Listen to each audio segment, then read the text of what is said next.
তাফসীর করবেন লতিফা বেগম, আল্লামা লতিফা বেগম। লতিফা বেগমের পায়ের আওয়াজ দাও পর্দায় রাখা ফরজ। দিনকে প্রতিষ্ঠিত করার দায়িত্ব পুরুষের, আমলি দায়িত্ব নারী পুরুষ সকলের, কিন্তু বয়ান বক্তৃতার মাধ্যমে উম্মতকে বুঝাইয়া দিনকে প্রতিষ্ঠিত করার দায়িত্ব না পুরুষের। আজীব লাগে যেই মহিলাদের পায়ের আওয়াজ পর্যন্ত পর্দায় রাখা ফরজ, কোরআন শরীফের ভিতরে আসছে বাড়ির চার দেওয়ালের মধ্যে থাকবা নারীরা, এত স্লো ভাবে হাঁটবা তোমার গায়ের ঝাঁকুনিতে যেন শরীরের অলংকারের আওয়াজ অলটপকায় বাহিরে না যায়, পায়ের শব্দ যেন বাইরের পুরুষে না শোনে। তাদের এত পর্দা। মহিলা যদি জোরে জোরে তিলাওয়াত করে, মহিলা যদি জোরে জোরে তিলাওয়াত করে কোরআন শরীফ, তার আওয়াজ যদি যেই 14 জনের সাথে বিয়ে হারাম ওই 14 জন ছাড়া পর পুরুষে শোনে, যেই 14 জনের সাথে বিয়ে হারাম 14 শ্রেণীর পুরুষ, এই 14 জন বাদে অন্য যত পুরুষে মহিলার তিলাওয়াতের আওয়াজ শুনবে অতজন পুরুষের সাথে তিলাওয়াতের নেকি তো তার হবেই না, ওই ফাঁকে অতজন পুরুষের সাথে তার জিনার গুনাহ হবে। মহিলা যদি খেয়াল, মহিলা যদি জিকির করে আসর জবাইয়া, এই জিকিরের আওয়াজ বাইরের পুরুষের শোনে, মহিলা যদি তালিম করে বয়ান করে রাস্তার থেকে পুরুষের শোনে, মহিলা লম্বা করে মুনাজাত করে দেন না, আমরা মুনাজাত করলে অত তাড়াতাড়ি কান্দন আসে না। পুরুষের কথা কইেন না, পুরুষের চোখের বাণী বাড়ি টাইট, আর মহিলাদের চোখের বাণী খুব ঢিলিয়ে। আর দেন না এক বাড়ি মানুষ মরছে 5 মাইল দূরত্বে, সেই বাড়ি মরা মানুষ দেখতে আইছে, ও বিটির কিচ্ছু হয় না, এ বাড়ি এলারা কান্দিছে, সেই সাথে সাথে উনিও কান্দে। আর কলা গাছের ডাকিও কেটে দিলি যেমন কলকলা পানি পড়ে চোখ দিয়ে পানি ওইরকম চলিয়ে মুনাজাত ধরার সাথে সাথে তাদের পুরন কিচ্ছা মনে পড়ে যায়, কান্না শুরু হয়ে যায়, আর জোরে জোরে বয়ান করে আর কান্নাকাটি করে। রাস্তার বেটারাও তাকে সাথে মুনাজাতে শরিক হয়ে যায়। চৌরাস্তায় যে গল্প দেয়, আরে বাবা কিসির সরমনের হুজুর মোনাজাত করছে সেদিন নানটুর বউ, ব্যায়াম থুইয়ে সেই মোনাজাতে শরিক হয়ে গেছি। যে কয়জন নানটুর বর মোনাজাতে শরিক হয়েছে বা আওয়াজ শুনছে, ওই কয়জনের সাথে নানটুর বর জিনার গুনাহ হয়েছে, নেকি তো হয়ই নাই। তাহলে যেই মহিলাটা মাইকে বয়ান করে, ঝাঁকানাকা বয়ান করে, তার বয়ান মাইকে বাইরে চলে যায়, যত পুরুষে শুনবে অত পুরুষের সাথে তার জেনার গুনাহ। করনা ফি বুয়ুতিকুন্না, তোমার আল্লাহ বক্তা বাড়ায় পাঠাই নাই। কোন নারী ইমামতি করতে পারবে না, কথা বলেন, ফরজ নামাজও না, নফল নামাজও না, তাহাজ্জুদের নামাজও না, চাস্তের নামাজও না, না কোন নামাজে নারীরা ইমামতি করতে পারবে না। আল্লাহ তাআলা তাদেরকে আলাদা দায়িত্ব দিয়েছে। ইমামতি করবে পুরুষরা, মাঠে ওয়াজ করবে পুরুষরা, ঈদের নামাজ পুরুষরা, জানাজার নামাজের ইমাম পুরুষরা, কথা বলেন ঠিক ঠিক না, ইজতেমার মাঠে বয়ান করবে পুরুষরা, কাজেই ওয়ার্ডের মেম্বার হবে পুরুষরা, ইউনিয়নের চেয়ারম্যান হবে পুরুষরা, ডিসি হবে পুরুষ, ওসি হবে পুরুষ, আর সেনাবাহিনীতে থাকবে পুরুষ, সব শক্ত কাজগুলো পুরুষরা করবে। করনা ফি বুয়ুতিকুন্না, ঘরের মধ্যে বসে থাকো, তোমাদের দায়িত্ব ঘরের ভিতরে। আল্লাহু আকবার। যার যার দায়িত্ব সেই সেই বুঝে পালন করো। পুরুষরা নামাজ পড়বে জামাতে, নারীরা জামাতে নামাজ পড়বে না, মসজিদেও যাবে না, মহিলারা মসজিদে যাবে না। আমার বাংলাদেশ থেকে কিছু যুবক সৌদি আরব দেখ গুল্লি দিয়ে আইসা, সৌদি আরব দেখছে যে মক্কা মদিনা মসজিদে জামাতে মহিলারা নামাজ পড়ে, আইসেই বাংলাদেশে পয়সা করি থাকলে মসজিদটা বানায় দেয়, তার মধ্যে বিটিকের জন্য নামাজের এক ব্যবস্থা রেখে দেয়। আরে বেটা, বাংলাদেশ আর সৌদি আরব এক দামে বিক্রি হয়? সৌদি আরব বস্তি বস্তি যে জায়গা ঠেকবে যাইয়া বাংলাদেশ ভালো হতে হতে সে জায়গা জাতি পারবা না, বিশেষ করে মক্কা মদিনা। এই মক্কা মদিনার অবস্থা, সে জায়গায় একসাথে নারী আর পুরুষ কাবাঘরের ভিতরে, কাবাঘরের পাশে মাতাব বলে যেটাকে, তওয়াফ করে, হাজী সাহেব কেউ থাকলে সাক্ষী দেন, একসাথে যখন তওয়াফ করে নারী আর পুরুষ গাদায় গাদাইয়া একটার সাথে একটা চাপা খাচ্ছে, সুন্দরী সুন্দরী মহিলারা, পাকিস্তানিরা, মিশরীরা, অত্যন্ত সুন্দরী মহিলারা, মুখ খোলা অবস্থায় থাকে, মহিলাদের তওয়াফের সময় মুখ খোলা রাখে, এই সময় নারী পুরুষ ঠাসাঠাসি চাপাচাপির ভিতরে তওয়াফ করে, একটা পুরুষের অন্তরের ভিতরে সে জায়গায় নারীত্বের কোনো শখ আর স্বাদ আসে না, কোনো আকর্ষণ সেখানে থাকে না, ওটা জাগার বরকত। আরাফাতের ময়দানে মাগরিবের আজান দেবে, সে জায়গায় মাগরিবের নামাজ হবে না হজের সময়। আরাফাতের ময়দানে মাগরিবের আজান দেবে, সে জায়গায় নামাজ পড়া জায়েজ নেই। ওখান থেকে আজানের পরে হেঁটে যাইতে হবে মুজদালিফা, 11 কিলোমিটার। কেউ গাড়িতে যায়, বেশিরভাগ হেঁটে যায়। এই হেঁটে যাওয়ার সময় 3 কিলোমিটার আটা লাগে না, শুধু দাঁড়ায় থাকতে পারলে, পড়ে গেলি শেষ। দাঁড়ায় থাকবেন, স্রোতের গতিতে আস্তে আস্তে আস্তে আস্তে, ইচ্ছে মতো একটা কদম সামনে বাড়ানোর কায়দা নেই। নারী আর পুরুষ এভাবে চাপা খাইতে খাইতে যাইতেছে, একটা সেকেন্ডের জন্য কাহারও মন খারাপ হয় না। আর তোমার বাংলাদেশে আমার কাছে ডর্জনের উপরে ফতোয়া আছে, ইস্তেফতা আছে, আমার কাছে জিজ্ঞেস করছে, এই ফতোয়া আছে মেহরাবের ভিতরে, মসজিদের মেহরাবের ভিতরে মেম্বারের আড়ালে বৈশা জেনা করছে, মসজিদের ছাদের উপরে বসে গাঁজা খায় জেনা, ঈদগার মেহরাবের ভিতরে বসে জেনা করে। যেই দেশে এত বড় দুর্নীতি, সেই দেশে মসজিদে যে নামাজ পড়ার অর্ডার দিবা, তোমার মসজিদ তো বাগানের ভিতরে, বাস বাগানের মধ্যে ঈশান নামাজ পড়তে গেলি এ দেশে 4 পাইয়ে শিয়ালে তো মুরগি নেয়, আর 2 পাইয়ে গাঁজা খা শিয়ালে তোমার বউ হাইজ্যাক করে নিয়ে যাবে। এই জন্যে মহিলারা এদেশে নামাজ পড়ে। শুধু এখন না, হযরত ওমর রাদিয়াল্লাহু তাআলা আনহুর কাছে সিদ্দিকা আয়েশা রাদিয়াল্লাহু তাআলা আনহা মসজিদে নববীর রিপোর্ট দেছে। হাজী সাহেব থাকলে আমারে সাক্ষী দিতে পারবেন, এখনো মাঝে মাঝে পর্দা ফেলাইয়া হুজুরের রওজা জিয়ারত করার জন্য পুরুষদের এক টাইম, মহিলাদের আর একটা টাইম। মহিলারা যখন ঢুকবে তখন পুরুষরা ঢুকবে না। তো মহিলাদেরকে যখন সুযোগ দেয় তখন মহিলাদের হই হুল্লা চিল্লে পাল্লায় মনে হয় যেন ইরাকের যুদ্ধ লেগে গেছে। মসজিদে নববীতে দেখবেন মহিলারা বাচ্চা কাচ্চা নিয়ে গেছে, মসজিদের যে এলাকায় মহিলারা বসে মসজিদে নববীতে মহিলাদের আলাদা এলাকা, আর হেরেম শরীফে ও ভাগ করতে পারে না, আছে ভাগ, তারপরও জায়গায় জায়গায় মিক্সার হয়ে যায়। তো মসজিদে নববীতে যে দেখবেন বাচ্চা কাচ্চা নিয়ে গেছে, পেশাব পায়খানা করে জায়গা নষ্ট করে ফেলাইছে। এই দেখা আয়েশা রাদিয়াল্লাহু তাআলা আনহা হযরত ওমরকে বলছে, খলিফাতুল মুসলিমিন, আল্লাহর নবী তো নারী আর পুরুষ সকলকে জামাতে পড়ার অনুমতি দিয়ে গেছেন, কিন্তু এই মুহূর্তে যদি হুজুর বেঁচে থাকতেন আমার মনে হয় এটা অনুমতি দিতেন না, নিষেধ করতেন। হযরত ওমর পর্দার ব্যাপারে ভীষণ কড়া ছিলেন। উনি চাইতেছে যে এমন একটা শিকায়ত আর নালিশ, একটা মামলা আমার কাছে আসুক, আমি আকসোটে প্রথম কাতারেই এই ফতোয়া দিয়ে দেব। যখন আয়েশা অভিযোগ করছে মহিলা হইয়া মহিলাদের বিপক্ষে, ওমরের তার কোনো টেনশন নাই। আর আয়েশার কথার উপরে আবু বকরও কথা বলতেন না, আর সে সময় তো আবু বকর নেইও, বাকি যারা আছে কেউ সবাই চুপ। হযরত ওমর যাইয়া মসজিদে নববীর মেহরাবে উঠে দেওয়ায় বললেন, আজকে থেকে শুধু মসজিদে নববী আর হেরেম শরীফের কাবার মসজিদ, এই 2 মসজিদ বাদে পৃথিবীর কোন মসজিদে কোনো মহিলা নামাজ পড়তে আসবে না। এই 2 মসজিদের দরজা খোলা রাখলাম, যেহেতু বহির্বিশ্ব থেকে মহিলারা হজের জন্য আসবে, উমরার জন্য আসবে, তারা একবার মসজিদে নববী, রসুলের রওজা জিয়ারত, কাবার পাশে একটা তওবার রক্তীয় নামাজ পড়ার ইচ্ছা করবে, শুধু এই 2 মসজিদে অনুমতি থাকলো, অন্য কোনো মসজিদে নামাজ পড়তে যাবে না মহিলারা। মহিলাদের জায়গা সব ক্ষেত্রে সর্বকিছুর ভিতর দিয়ে আল্লাহ তাআলা আলাদা করে রেখেছেন। পর্দার দিক তাকান, আমার দিক আসেন, পর্দা কি শুধু মহিলাদের না পুরুষেরও? একটু কথা কন। মহিলারা পর্দা করবে না পুরুষরাও করবে? আপনার সামনে যেমন অন্য একটা মহিলা তার গায়ের কাপড় খুলে গোসল করা হারাম, আপনি আপনার যেই 14 জনের সাথে বিয়ে করা হারাম, ওই 14 জন বাদে অন্য কেউকে আপনার সতর দেখাইতে পারবেন না। বাকি অন্য কাহারও সামনে আপনিও খালি গায়ে থাকা উচিত না। পুরুষের বডি দেখলে নারীদের ভিতরে আকর্ষণ হয়, আর নারীদের বডি দেখলে পুরুষের ভিতরে আকর্ষণ হয়। পুরুষের কণ্ঠ নারীদের ভালো লাগে, নারীদের কণ্ঠ পুরুষের ভালো লাগে। এটা আল্লাহ তাআলা কুদরতি সিস্টেমে আকর্ষণ তৈরি করে দিয়েছে। কাজেই আপনাকেও পর্দা করতে হবে। তবে এই পর্দা নারী আর পুরুষের কি একই রকম? নারীরা বাহিরে যাইতে গেলে বোরকা পরা লাগে, কথা কন ঠিক কি ঠিক না? পুরুষরা আটে বাজারে যাতে গেলে বোরকা পরা লাগে না? বেশি দেরি নাই, আপনাকেও বোরকা পরায় ছাড়বে। আজ থেকে 10 বছর আগেও লোকাল হাট বাজার, যে আঞ্চলিক যে সাপ্তাহিক হাট মেলে, এই হাটে নারী ক্রেতা খুব একটা দেখতাম না, কতক্ষণ? আজ থেকে 10 বছর আগেও লোকাল হাট বাজারে নারীদের দেখতাম না। এখন এই সাধারণ সাপ্তাহিক যে হাট দেখবেন, এর ভিতরে অর্ধেকের বেশি চলে এসেছে নারী কাস্টমার, ঠিক না? এরপরে আর কিছুদিন পর এসে বলবে কি জানেন, পুরুষরা কি বেহায়া, বোরকা ছাড়া আটে আইছে। ওরাই কবে, মহিলারা আপনাদেরকে ধিক্কার দেবে, পুরুষের কি হলো, এ পুরুষ কি বেহায়া বেশরম, বোরকা না ভরি আটে চলে আইছে পুরুষরা। এ মহিলারা কবে?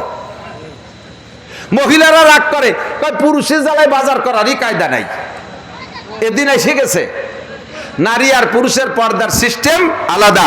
ওরা পুরুষে বোরকা পরবে না। আমার দিক তাকান, কিছু কিছু আমাদের বক্তারা ওয়াজের ভিতরে প্রজেক্টর অনুমতি দেয়,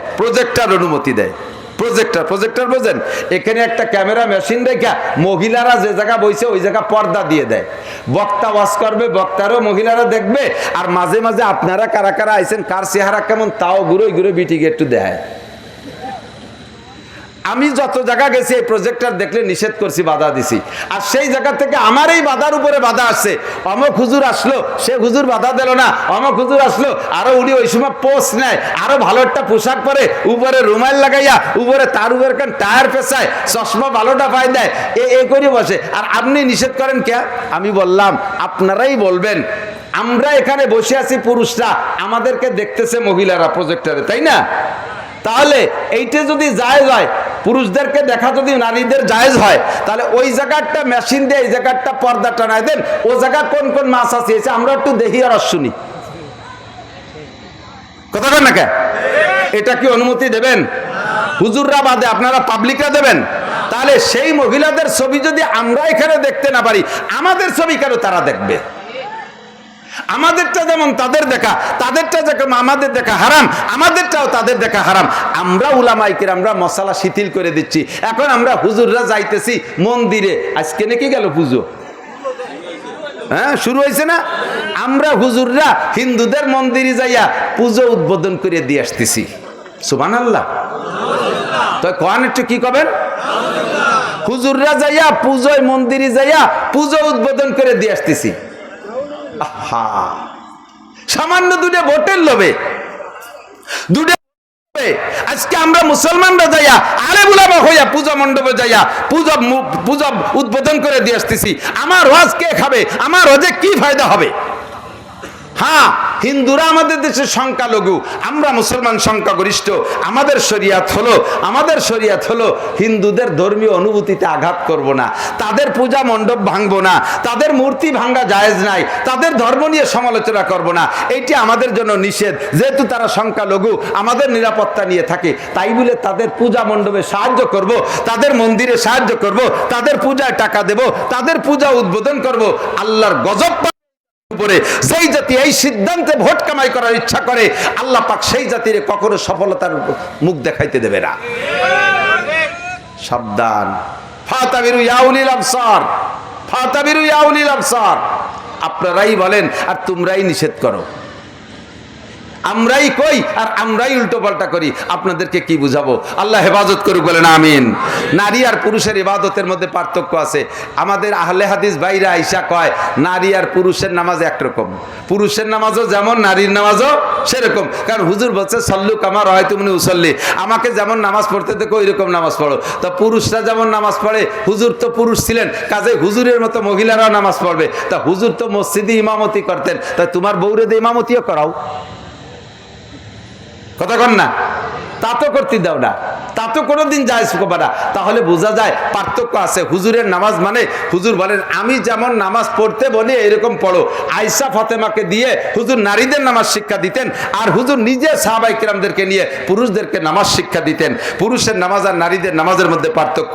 পুরুষের জীবন, পুরুষে কিরাত জোরে পড়বে, নারীরা কোনোদিন কিরাত জোরে পড়বে না নামাজের ভিতরে। পুরুষে একামত দেবে, নারীরা একামত দেয়া লাগবে না নামাজে। কথা কোন ঠিক না? তবে একটা কথা সেটা হলো আমাদের পুরুষদের জন্য সুযোগ আছে, আমরা মসজিদে যে নামাজ পড়বো, জামাতে নামাজ পড়বো। আমরা জামাতে যদি নামাজ পড়ি, খেয়াল করেন পুরস্কার কত বেশি। এক ওয়াক্ত নামাজের বিনিময়ে আল্লাহ তাআলা 527 ওয়াক্ত নামাজের সওয়াব দান করবে। পাশাপাশি এই নামাজ ভাঙ্গার কারণ 19টা। কয়টা? 1 নম্বরটা কি? নামাজে কিরাত অশুদ্ধ পড়া। বলেন নামাজে কিরাত। হ্যাঁ ভাই খেয়াল করেন, ভাষা ভাবে শুনেন না। নামাজে কিরাত অশুদ্ধ পড়লে ওই পড়া নামাজ হয় না, বাতিল। এর কি মানে? একটা লোক নামাজ না পড়ে যেমন এক ওয়াক্ত নামাজের জন্য যে সাজা খাটবে 230 কোটি 40 লক্ষ বছর, এক ওয়াক্ত নামাজ না পড়লে হাসরের মাঠে আপনাকে জাহান্নামে 200 কোটি, আরো 30 কোটি, আরো 40 লক্ষ বছর জাহান্নামে পড়তে হবে যদি নামাজ না পড়ে। আর যেই লোকটা অশুদ্ধ কিরাত দিয়ে নামাজ পড়ছে, সে লোকটারও একই টাইম জাহান্নামে পড়া লাগবে। একটুও ভয় পেলেন না, একটুও নড়ে চড়ে উঠলেন না, চিন্তাও করলেন না, মনে মনে ভাবতেছেন ভুল পড়ি আর যা পড়ি, আমরা তো যাও একটু পড়ি, কতজন তো মোটেই পারি না, তাকেও তো একটা ব্যবস্থা হবে, তার চেয়ে তো আমাকে একটু ভালো হবে। একটুও ভালো হবে না, একটুও ভালো হবে না। হয়তো আপনি আমার পর অভিযোগ করবেন, হুজুর তাহলে তো কিরাত তো প্রাইজনেরই ভুল, আর এ পড়লি যদি না হয় তাই তো নামাজ পড়বে না কেউ। কিন্তু পড়লি যদি নাই হয় তা তার হরিয়ে লাভ কি? বাদ দিলাম, দেন বাদ দেন, করিয়েন না, আমার কি? পড়েন না নামাজ, আল্লাহরও কিছু আসে যায় না, নবীরও কিছু আসে যায় না, আমারও কিছু আসে যায় না। আমি যদি শিথিল করে দিয়ে যাই, না ভাই যা পারেন পড়েন, আমরা আসি তো হুজুররা, হিলালুদ্দিন সাহেব হুজুর আছে, ইয়া মাহমুদ সাহেব আছে, আমরা দেখবো হাসরের মাঠে একটা ব্যবস্থা করবো, আর এবার দলা হুজুর দাঁড়াচ্ছে, হুজুর যদি একটা ফয়সালা করাই নেব, কিচ্ছু হবে না। আমার দ্বারা আদৌ সম্ভব না এই দায়িত্ব নেওয়া। আমি আমার নামাজ নিয়ে সংশয় থাকে আমারটাই হলো কিনা, আপনার নামাজের দায়িত্ব আমি নিতে পারবো না। যা আসছে মাসালা, কোরআন শরীফ অরাতিল কোরআনে তার তিলা, কোরআনকে শুদ্ধ করে পড়তেই হবে, অশুদ্ধ কিরাতে নামাজ বাতিল। এদিক এবার আপনি সিদ্ধান্ত ওইটা না নিয়ে যে পড়লি যদি নাই হয় তাহলে মোটেই পড়বো না, এটা না নিয়ে ওয়ার মতো পড়েন। আপনাকে একটা সুযোগ দেয়া গেল, সেটা হলো আপনি প্রতিজ্ঞা করেন আজকে এই রাত্রে যে আমার মরার আগে শুদ্ধ করে কোরআন শরীফ পড়া শিখে শুদ্ধ কিরাতে নামাজ পড়া শিখবই। আজকে আমি নিয়ত করলাম কাল সকালে না দিয়ে কায়দা কিনে মক্তবের হুজুরির কাছে ভর্তি হব। বুড়ো কালে মক্তবে পুলাবানের সাথে গেলি মানসি কি কয়, মানসি যা কয় কোক, জুতোর বাড়ি রাতের তে বাইসে গেলেন, ফেরেশতাদের ডান্ডা বেড়ির হাতের থেকে বেঁচে যাবেন। চেষ্টা করেন, নিয়ত করেন কালকে থেকে মক্তবে ভর্তি হব, এই নিয়তটাই জায়গা পাকা করেন, এখনই পাকা করেন। কালকেই কায়দা কিনে ইমাম সাহেবের সাথে যোগাযোগ করে কোরআন শরীফ পড়া শিখবো, এই নিয়ত করে বাড়ি গেছেন, আর রাত্রি আপনি মরিয়ে গেছেন কায়দা কিনার আগে। রাত্রে যদি মারা যান কায়দা কিনার আগে, কিন্তু নিয়ত করছেন কায়দা কিনে ভর্তি হবেন, আপনি মারা যাওয়ার সাথে সাথে বিগত জীবনের সমস্ত ভুল নামাজকে আল্লাহ তাআলা শুদ্ধ করে আমলনামা ভরিয়ে দেবে। 2 দিন পড়ার পরে মরে গেছেন, তাতেও একই মাসালা। সিস্টার যতদিন চালায় যাবেন, ওর ভিতরে যত ভুল পড়বেন, সিস্টার বদৌলতে আল্লাহ তাআলা ভুলকে সংশোধনের খাতায় লিখে দেবে। কিন্তু চেষ্টা বাদ দিয়ে যদি আপনি যা পড়তেছি সে তো না হলি তো ওকে কি আর করা যাবে, এই বুড়োকালে আপনি মাদ্রাসায় ভর্তি, হুজুর কলি হয়ে গেল নি, কোনটা তো ভুড়ি টুড়ি আইছে, এই কথা কয়ে যদি রিল ছেড়ে দেন তাহলে কিন্তু পাছায় সালা বাঁধতে যাইয়েন, যা কর তা কয়ে দিছি। আমরা পুরুষদের বাঁচার উপায় কমপক্ষে ফরজ নামাজে ইমামের পিছনে কিরাত পড়া লাগে না। আমাদের মাযহাব ইমামের পিছনে সূরা ফাতিহা পড়া ওয়াজিব তরকের কবিরা গুনাহ হবে। ইমামের জান নামাজে ইমাম আছে, তার ইমামের কিরাতই কিরাত, কাজে আপনার পড়া লাগবে না কিরাত। আপনি যেহেতু কিরাতের হাতের থেকে বেঁচে গেলেন, ফরজ নামাজ জামাতে পড়ার কারণে আমার এই ভুল নামাজের যে বিপদ ছিল এর থেকে বেঁচে গেলাম। এখন থেকে পাক্কা প্রতিজ্ঞা, নামাজ পড়বো কোন জায়গায়, একটু জোর হলো না, কোন জায়গায়, জামাতে মসজিদে ইমামের পিছনে পড়বো। এক তো ওই বিপদ থেকে বাঁচলেন, 2 নম্বরে 1 ওয়াক্তের বিনিময়ে 527 ওয়াক্তের নামাজের সওয়াব পেয়ে গেলেন। 2, এবার নারীদেরকে মসজিদে যাইতে তো কড়া নিষেধ করে দিলাম, উনরা কি করবে, মেয়েদের কোরআন শরীফ যার যারটা তার শুদ্ধ করে পড়া শিখতে হবে। এই জন্যে বর্তমান সময় সুযোগ আসছে, আমাদের দেশে যথেষ্ট মহিলা মাদ্রাসা হয়েছে, যথেষ্ট মহিলা মাদ্রাসা, মেয়েদেরকে একটু মহিলা মাদ্রাসা দেওয়ার হুজুরে নিয়ে আসার ব্যবস্থা করেন। মেয়েদেরকে কোরআন শরীফ পড়া মক্তব থেকে পড়ানো শেখান। মেয়েদের মেধা খুব ভালো, মেয়েদের মেধা খুব ভালো, ওরা অল্প দিনে, আমার একটা মেয়ে, আমার বড় মেয়েটা মাত্র 1 বছরে হাফেজ হয়ে গেছে, যেখানে ছেলেরা হাফেজ হয়েছে 3 বছর লাগাইছে, আর মেয়েটা মাত্র 1 বছরে হাফেজ হয়ে গেছে। আমি মেয়েকে, আমার ছোট মেয়েকে নিজে কোরআন শরীফ পড়া শিখেছি, মাত্র 1 মাসের ভিতরে না দিয়া কায়দারে 3 খতম দিয়ে, আমপাড়া 2 খতম দিয়ে, এরপরে কোরআন শরীফ দড়াই দিছি মাত্র 1 মাসে। কিন্তু গিরামো যে মক্তব আছে না, মসজিদে সকালে হুজুর পড়ায়, ওতে 10 বছর পড়লেও কোরআন শরীফ ধরতে পারবে না, কারণ হুজুরির বেতন হলো 4000 টাকা আর 6 কেজি মুষ্টি চাল, ওই দিয়ে অত ভালোই পড়াবে না। 40-50টা ছেলে মেয়েও দেখে হুজুরি ভয়তে কাম সারা, এরপরে হুজুরির আরো কাজ আছে, হুজুর খানিক জিমে টিমে নালাইন লই চলিয়ে যায়, ছুটি ছুটি ছুটি ছুটি, এই জীবন ভোর এই ছুটি মুটি অতি মায়ের বয়স হয়ে গেছে 16 বছর, এখন তারা বিয়ে দিতে হবে। মায়ের মা কয় যে এই হুজুরের মুষ্টি চাল দেবো না, আমাকে এখনো পর্যন্ত মাইকে কোরআন শরীফ ধরাতে পারে না। খবর শুনে মহিলা হুজুর কয়ে দেয়, কালকে খই নিয়ে আসিস, মিষ্টি নিয়ে আসিস, কোরআন শরীফ ধরাই দেবো, অথচ একটা আলিফ বে পড়ার ক্ষমতা তার নাই। কোরআন শরীফ একখান ধরাই দিয়ে প্রথম পৃষ্ঠাতে 2 লাইন পড়াই দিয়েছে, বাস বিয়ে হয়ে গেছে।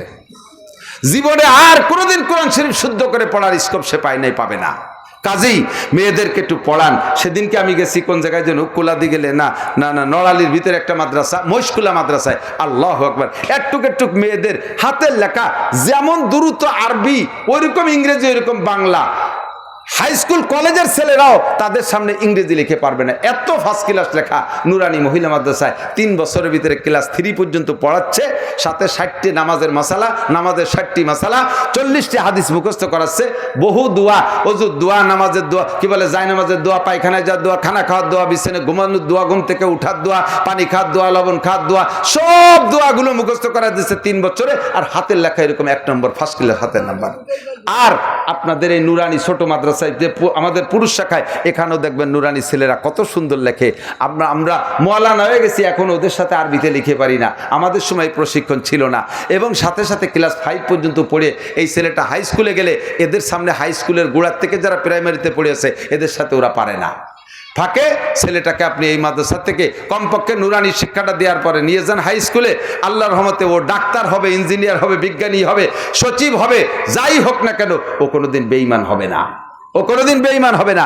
আমাদের গোপালগঞ্জের ডিসি সাহেব, বর্তমান ডিসি সাহেব জনাব কামরুজ্জামান সাহেব, আল্লাহ আকবার, এত বড় দাড়ি, সুন্নতি টুপি, সুন্নতি পোশাক, জুব্ব পরে ডিসিগিরি করে,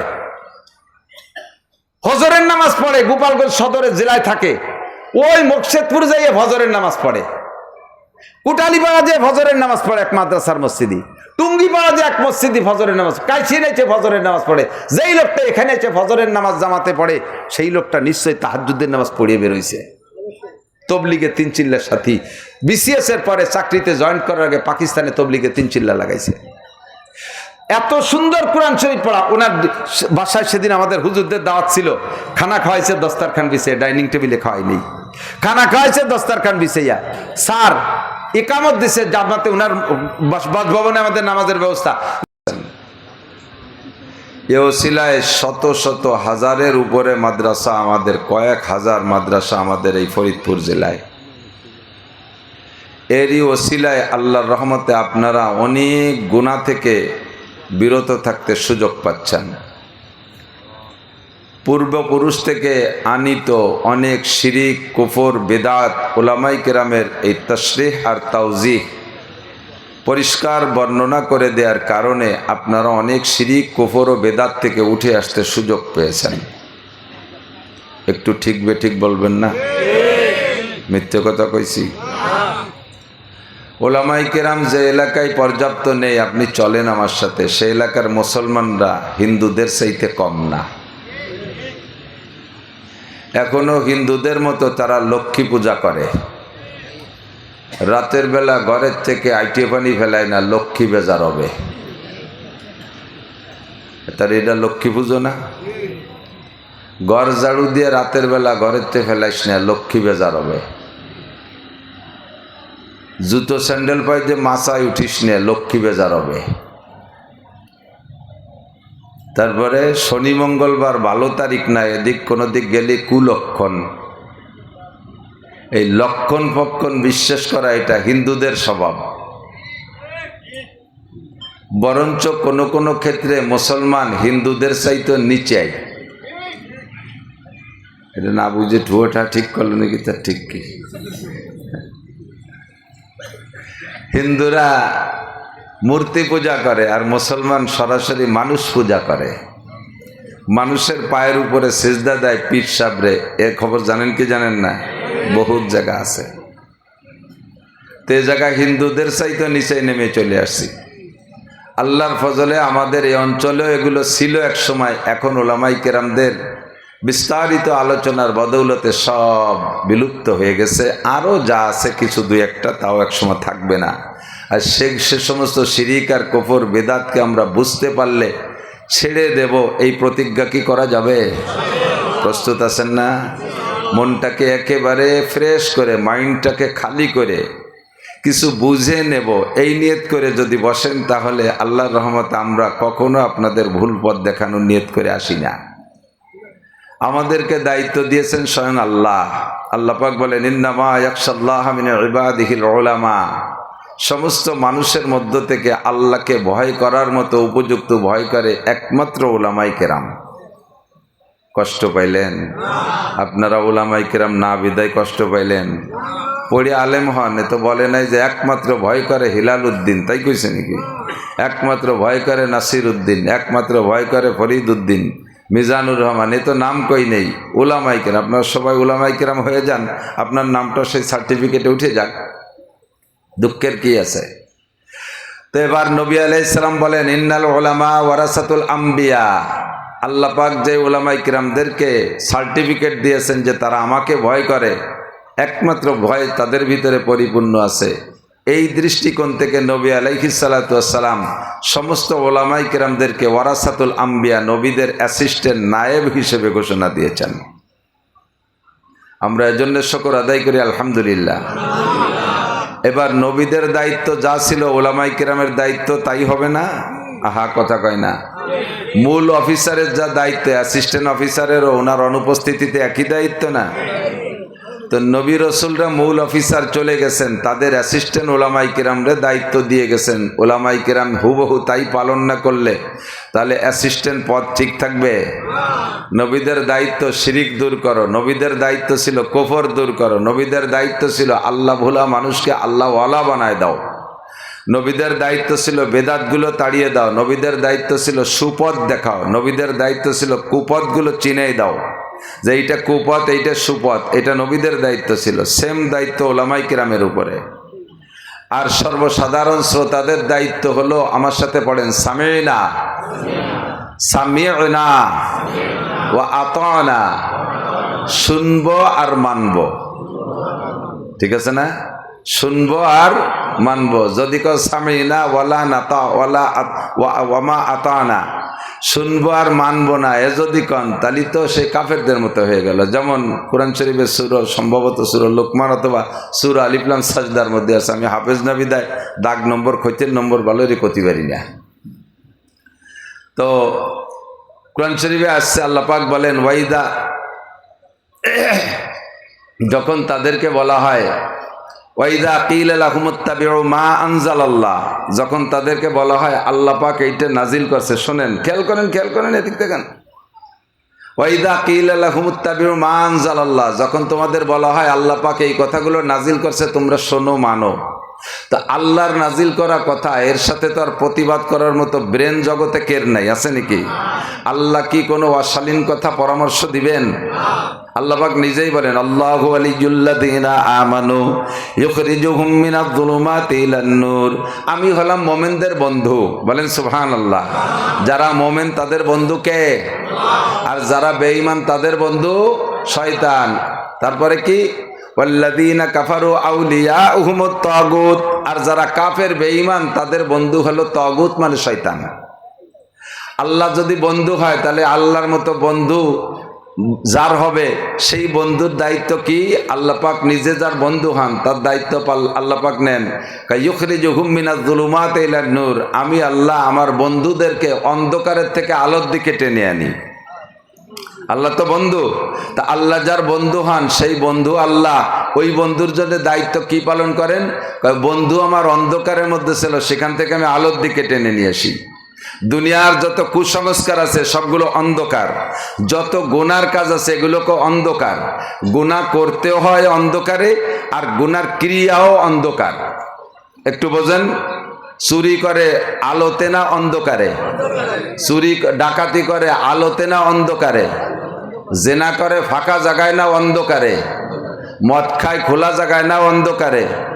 গাঁজা বা ফেন্সিডিল খোলা জায়গা না অন্ধকারে? ঘুষ খায় খোলা মাঠে না আড়ালে যাইয়া? সুদে কারবার কি খোলা জায়গায় করে না গোপনে যেয়ে করে? যত দুর্নীতি যত খারাপ কাজ সব গোপনে করতে হয়, কতক্ষণ ঠিক না? আর যত ভালো কাজ এগুলো ওপেনে করা যায়, যত ভালো কাজ দুই একটা বাদে সব ওপেনে করা যায়। নামাজ পড়ি ওপেনে, রোজা রাখি ওপেনে, হজ করি ওপেনে, জাকাত দেই ওপেনে, টুপি দাড়ি ওপেনে, কোরআন পড়ি ওপেনে, মসজিদ করি ওপেনে, মাদ্রাসা ওপেনে, সুন্নত ফরজ অজিব সব ওপেনে, ওয়াজ শুনি ওপেনে, ঈদের নামাজ ওপেনে, জানাজা ওপেনে, জিকির করি ওপেনে, তেলাওয়াত করি ওপেনে, ইজতেমা ওপেনে, সরমুনের ময়দান ওপেনে, হজ করি ওপেনে, সবগুলো খোলা জায়গায়, ঠিক কি ঠিক না? এবং ইবাদতের ক্রিয়াও এর ভিতরে আলো আছে, ইবাদতের ক্রিয়ার মধ্যে আলো আছে। একটা মানুষ চরম কালো, একেবারে হাফসি কালা, হাফসি কালা দেন নাই তো মনে হয়, যারা হজে গেছেন দেখছেন, বিলালের নাম শুনে খালি হাফসি দেখছেন নাকি? বিলালেও দেন নাই, ও গোষ্ঠীরও কেউ দেন নাই। মক্কায় গেলে, হজে গেলে, সৌদি আরব পশ্চিম দেশে গেলে হাবশি কালো দেখা যায়। বাঙালি কালোর একটা কোয়ালিটি আছে, কিন্তু সে কালোর কোনো কোয়ালিটি নাই। কিন্তু এইরকমই একটা মিচমিচে কুচকুচে কালো মানুষ যদি একটানা 40 দিন জামাতের সাথে নামাজ পড়ে, দেখবেন তার ওই কালো চেহারার ভিতরে নামাজের কারণে একটা নুরানি ফোকাস ভেসে উঠছে। সত্য না মিথ্যা? আর যারা বেঈমান কাফের তারা ফুটফুটে ফর্সা, অথচ এই বেঈমানি আর কুফরি আর নাফরমানির কারণে, গুনার কারণে তার ওই ফর্সা চেহারার ভিতরে দেখবেন কুফরি আর নাফরমানির একটা মেঘাচ্ছন্ন কালো ভাব ভেসে ওঠে। ডোনাল্ড ট্রাম্প ফর্সা না কালো? আমেরিকার প্রেসিডেন্ট দলা না কালা? ওরে দেখলি কি কার কিরম ঠায় তা তো করতে পারি না। নেতানিয়াহু দলা না কালা? কালা না দলা? নেতানিয়াহু ইসরায়েলের প্রেসিডেন্ট ফর্সা না? ওর ফর্সার ভিতরে দেখবেন যেন কুফরি ভেসে উঠতেছে, বেয়াদবি, উশৃঙ্খলা, অনেক গুনার আভাস তার ভিতরে ভেসে ওঠে। ঠিক কি ঠিক না? তো আল্লাহ পাক রব্বুল আলামিন মোমেনদের বন্ধু, আর মোমেনদেরকে বন্ধু বানাইয়া তাদের ভিতরে বাছাই করে নিলেন আবার উলামাই কেরামদেরকে। এবার নবী আলাইহিস সালাম উলামাই কেরামদের দায়িত্ব দিয়েছে, তোমরা আমার অ্যাসিস্ট্যান্ট। আমরা যে কাজ আমরা নবীদের যে কাজ, উলামাই কেরামের সেই কাজ। কাজেই সাহাবাই কেরামদের স্বভাব ছিল নবী যা বলবে তাই মানব, নবী যেটা ছাড়তে বলে সেটা ছাড়ব। আমরা উলামাই কেরাম, আপনারা সর্বসাধারণ, আমরা আর আপনারাও নবী আর সাহাবাই কেরামদের মতো একটা সম্পর্ক।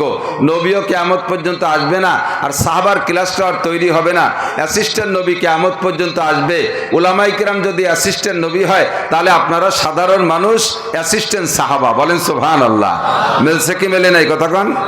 আসল নবীর উম্মতের উপস্থিতি শ্রোতাদের নাম ছিল সাহাবা, আর নবীর অ্যাসিস্ট্যান্টদের শ্রোতা যারা, তারা অ্যাসিস্ট্যান্ট সাহাবা। কাজেই আপনাদের দামও একেবারে কম না। উলামাই কেরামকে দামি বানাইছে আল্লাহ নবী, এবং আপনাদের দামও পাশে পাশে রেখে গেছে। সাহাবাই কেরামদের যেই স্বভাব ছিল, আমরা সেই স্বভাব ধরতে চেষ্টা করব না ইনশাআল্লাহ? বলেন সামিনা ওয়া আতানা, শুনবো আর মানবো। কিন্তু কাফেরদের স্বভাব হলো ওয়াইদা কিলা লাহুম ইত্তাবিউ মা আনজালাল্লাহ, কাফেরদেরকে যদি বলা হয় যে আল্লাহ পাক এটা নাজিল করেছে, তোমরা এটা মানো, তো কথায় তো তারা আটকে যাবে, আল্লাহর সাথে তো জবাব দিয়ে পারবে না। আল্লাহ তো মহাজ্ঞানী, আল্লাহ মহা আলেম, মহাপ্রজ্ঞাময়। রব্বুল আলামিনের এই সিদ্ধান্তের সাথে প্রতিবাদ করার ক্ষমতা জগতের কোনো পণ্ডিতের নাই। কিন্তু শেষ ফিনিশিং কি বলে চলে যাবে? ক্বালু বাল নাত্তাবিউ মা ওয়াজাদনা আলাইহি আবানা। তরজমা বোঝেন নাই বিদায় হেসে দেন নাই। আমার হাসি লাগতেছে যে আল্লাহ পাক রব্বুল আলামিন মানুষের মন মাইন্ড আর যোগ্যতাকে কিভাবে আল্লাহ পাক অ্যাডভান্স জানেন। সে তো সৃষ্টিকর্তা, জানবেন তো বটেই। তা আল্লাহ পাক বলেন উম্মতকে বয়ান করার পরে শুনবে, বুঝবে, শুনবে, বুঝবে না তা না, সবই বুঝবে। কিন্তু চলে যাওয়ার সময় কি বলবে জানেন? ক্বালু, তারা বলবে বাল নাত্তাবিউ মা ওয়াজাদনা আলাইহি